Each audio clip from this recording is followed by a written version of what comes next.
Bharatiya Janata party के साथ आने से आज फिर 400 पार का नारा लगता।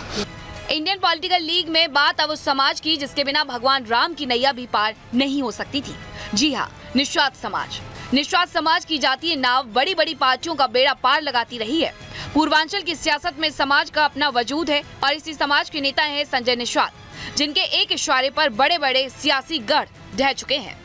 उत्तर प्रदेश में बीजेपी 80 सीटों का लक्ष्य लेकर चल रही है और ये लक्ष्य निस्वार्थ पार्टी के होने से और आसान हो गया है। बीजेपी ने संत कबीर नगर से संजय निस्वार्थ के बेटे प्रवीण निस्वार्थ को टिकट देकर जीत की हैट्रिक लगाने की ठानी है। जिस कबीर ने पूरे जीवन जात पात धर्म मजहब का विरोध किया, उसके नाम पर बने संत कबीर नगर लोकसभा क्षेत्र में जीत हार का गुणा गणित जाति का आधार बनाकर किया जाता है। संत कबीर नगर सीट पिछले 2 बार से बीजेपी के कब्जे में है। प्रवीण कुमार निस्वार्थ यहाँ से सांसद हैं। ये वही प्रवीण निस्वार्थ हैं जिन्होंने गोरखपुर उपचुनाव में बीजेपी के गढ़ में जीत दर्ज की थी। लेकिन जब बीजेपी और निस्वार्थ पार्टी ने हाथ मिलाया तो प्रवीण को संत कबीर नगर की कमान दे दी गई। 2019 से अब तक प्रवीण अपने समाज और यहाँ की जनता की आवाज लगातार केंद्र तक पहुँचा रहे हैं। जो हमारा एक ज्वलनशील मुद्दा था आरक्षण का, उसको जब जब मौका मुझे मिला सदन के अंदर मैंने उसकी आवाज़ उठाई और उसको एक ड्राफ्ट के रूप में तैयार किया। एक विसंगति को दूर करने का हम लोगों ने इन 5 वर्षों में काम किया है। इस लोकसभा चुनाव में एनडीए ने 400 पार का लक्ष्य रखा है, जिसे हासिल करने के लिए यूपी के कई क्षेत्रीय दल एड़ी चोटी का जोर लगा रहे हैं। वहीं निस्वार्थ पार्टी के अध्यक्ष को मोदी की गारंटी पर भरोसा है। उन्होंने साफ शब्दों में कह दिया है कि उनका समाज और प्रदेश की जनता विकास और सुरक्षा की गारंटी पर वोट देने को तैयार है।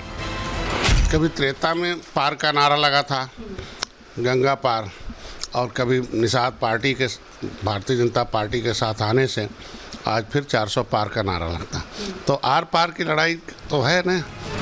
विपक्ष जहां पीडीए का राग अलाप रही है, वहीं मोदी सरकार सबका साथ सबका विकास चाहती है। इंडी गठबंधन जहां एमवाई फैक्टर साधने में जुटा है, वहीं केंद्र सरकार मुस्लिम महिलाओं को भी उनका हक दिला रही है। यही वजह है कि एक बार फिर प्रदेश में मोदी लहर देखने को मिल रही है। महिलाओं को देखिए, सबकी सरकार थी, कांग्रेस की भी थी, सपा की थी, बसपा की भी थी, लेकिन किसी ने 3 तलाक का मुद्दा हल नहीं कर पाया। लेकिन आज मोदी जी के सरकार में देखिए वो भी हल हो गया। आज महिलाएं भी सुरक्षित हैं। 2014 और 2019 की तरह भी इस बार मोदी लहर का असर देखने को मिल रहा है। प्रवीण निस्वार्थ की दावेदारी मजबूत है। आलम यह है कि संत कबीर नगर में विपक्ष अब तक अपना प्रत्याशी फाइनल नहीं कर सका है। चुनाव में रणनीति की कमी विपक्ष की हार के संकेत दे रही है। ऐसे विपक्ष के पास आखिरी हथियार ईवीएम पर सवाल खड़ा करना ही रह जाएगा। और ये लोग जो ईवीएम पर आरोप लगाते हैं, तो मैं जब ये जीत जाते हैं तो ईवीएम इनके लिए अच्छा रहता है, और जब हार जाते हैं तो ईवीएम खराब। तो हम कहते हैं कि ईवीएम के खिलाफ अगर आंदोलन कर रहे हो तो पहले जो जीते हुए उसे इस्तीफा दे दीजिए कि हमें गलती से ईवीएम ने जिता दिया है, इसलिए हम ईवीएम को नहीं मानते हैं। आप ईवीएम के सहारे बने भी रहेंगे और ईवीएम पर अंगुली बिठाएंगे। संजय निस्वार्थ को जमीन से जुड़ा नेता माना जाता है। लखनऊ से लेकर दिल्ली तक धमक रखने वाले संजय निस्वार्थ आज तक अपनी जड़ों से जुड़े हैं। रिपब्लिक भारत से बात करने के दौरान उन्होंने अपने हुनर का प्रदर्शन भी किया। पिताजी तो सूबेदार मेजर रहे, लेकिन बड़े फादर हमारे पढ़ाने में बड़ा उनका योगदान रहा, चचा का। तो हम लोगों का घर तो नदी के किनारे रोहिणी है और ताल है, भाड़ी ताल है, उसमें मछली मारना और हम लोगों का पेशा था। चूँकि हम लोग भले निषाद राज के वंशज थे, लेकिन पहले सड़कें नहीं थी, नदियों के किनारे था, तो नदियों के ही राजा हम लोग हुआ करते थे। तो आज के दिन में उसका भूलता थोड़ी है। नेता और पार्टी अपनी जीत का दावा करती ही है, लेकिन इन दावों की सच्चाई जनता के बीच जाने पर पता चलती है। हमारी संवाददाता सृष्टि संत कबीर नगर की जनता का मूड भापने ग्राउंड जीरो पर पहुंची। भारतीय जनता पार्टी माननीय मोदी जी के नेतृत्व में उत्तर प्रदेश की 80 की 80 सीटें भारतीय जनता पार्टी के खाते में जाएगी। माहौल ये है कि हम लोग भारतीय जनता पार्टी पूरी 80 की 80 सीटें जीत रही है और माननीय मोदी जी के पक्ष में वोट करने जा रही है। बीजेपी को वोट जनता इसलिए करेगी कि जनता को जो भी मूलभूत सुविधाएं चाहिए थीं वो हमारे मोदी जी और योगी जी ने दिया। उनके शासनकाल में बहुत अच्छा रहा, इस नाते उसकी सराहना बार बार वो करते रहे हैं। और बाकी सबको मालूम है कि कानून व्यवस्था कैसी है भाजपा सरकार में। अगर कानून व्यवस्था न होती तो आज लोग धराशाही नहीं होते। फिलहाल संत कबीर नगर की जनता ने अपना मूड बना लिया है। वहीं विपक्ष प्रत्याशी फाइनल करने में जितनी देर करेगा, प्रवीण निस्वार्थ की दावेदारी उतनी ही मजबूत होती जाएगी। अब देखना ये होगा कि प्रवीण के मुकाबले विपक्ष किस चेहरे पर दाव लगाता है। Bureau report, Republic Bharat. तो इस सीट पर नैया पार होती है या नहीं, ये तो वक्त बताएगा, लेकिन अब आपको सीधे लिए चलते हैं बिहार। हमारे सहयोगी अनूप मौजूद हैं। Anoop, over to you. बिल्कुल शुक्रिया सृष्टि, और मैं आपको दरभंगा के सियासी रण के बारे में बताऊंगा।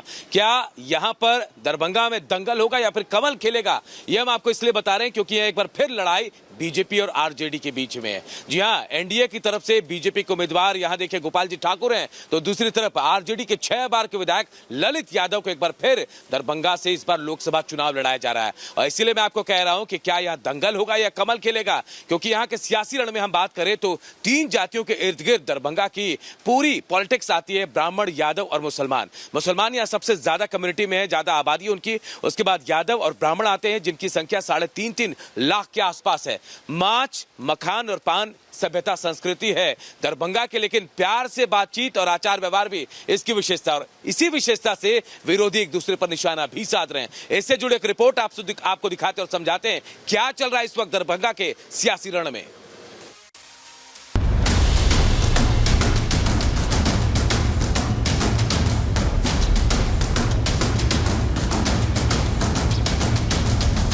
बिहार का मिथिलांचल वैसे तो देश भर में मखाने और पान के लिए मशहूर है, लेकिन यहाँ के लोग आपको देश भर के हर कोने में मिल जाएंगे।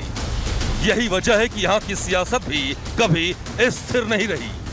आजादी के बाद से इमरजेंसी तक दरभंगा सीट पर कांग्रेस का दबदबा रहा, लेकिन जेपी आंदोलन के बाद यहाँ से स्थानीय दलों के नेता चुने गए। 2019 में यहाँ से बीजेपी के गोपाल जी ठाकुर ने अपना दमखम दिखाया और बीजेपी ने एक बार फिर गोपाल जी ठाकुर पर दांव लगाया है। तो वहीं आरजेडी ने दरभंगा से अपने इकलौते विधायक ललित यादव को उम्मीदवार बनाया है। दरभंगा लोकसभा क्षेत्र जहां 2024 का रण एक बार फिर दिलचस्प होने वाला है। 2019 में यहां से गोपाल जी ठाकुर कैंडिडेट बने और जीत का परचम लहराया, और इस बार मुकाबला उनका गोपाल जी ठाकुर का इस बार ललित यादव से है। ललित यादव महागठबंधन और आरजेडी के उम्मीदवार हैं। सीधा मुकाबला इस सीट पर शुरुआती दौर से देखें तो बीजेपी और आरजेडी के बीच रहा है। तो इस वक्त देश में लोकसभा चुनावों में जो इस वक्त सियासत हो रही है, गहमा गहमी है, ये आपको बता रही थी मेरी सहयोगी रामपुर से अनामिका सिंह। बहुत बहुत धन्यवाद। सृष्टि पांडे संत कबीर नगर से आपका भी धन्यवाद, और अनूप दरभंगा से स्पेशल रिपोर्ट बता रहे थे, आपका भी बहुत बहुत धन्यवाद। तो इंडियन पॉलिटिकल लीग में आपसे हर दिन इस तरह से मुलाकात करते रहेंगे। आज के लिए दीजिए इजाजत। नमस्कार।